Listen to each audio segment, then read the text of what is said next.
اللہ جل شانہ فرماتے ہیں الصوم لی وانا اجزا بہ۔ ترمذی شریف ایک کتاب ہے حدیث کی، حدیث نمبر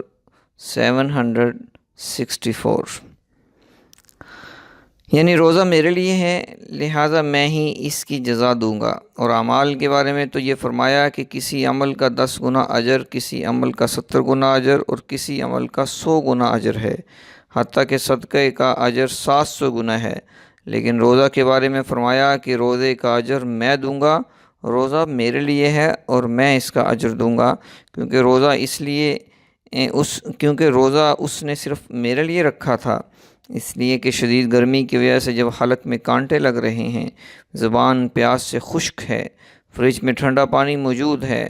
تنہائی ہے، کوئی دیکھنے والا نہیں، اس کے باوجود میرا بندہ صرف اس لیے پانی نہیں پی رہا کہ اس کے دل میں میرے سامنے کھڑا ہونے اور جواب دہی کا ڈر اور احساس ہے۔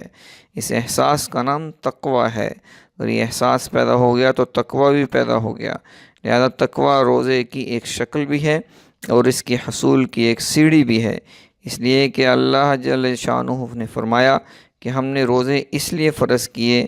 تاکہ تقوی کی عملی تربیت دیں، ورنہ یہ تربیتی کورس مکمل نہیں ہوگا۔ اور جب تم روزے کے ذریعے یہ عملی تربیت حاصل کر رہے ہو تو پھر اس کو اور ترقی دو اور آگے بڑھاؤ۔ لہذا جس طرح روزے کی حالت میں شدت پیاس کے باوجود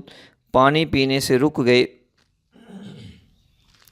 اور اللہ کے خوف سے کھانا کھانے سے رک گئے، اس طرح جب کاروبار زندگی میں نکلو اور وہاں پر اللہ کی معیشت اور نافرمانی کا تقاضا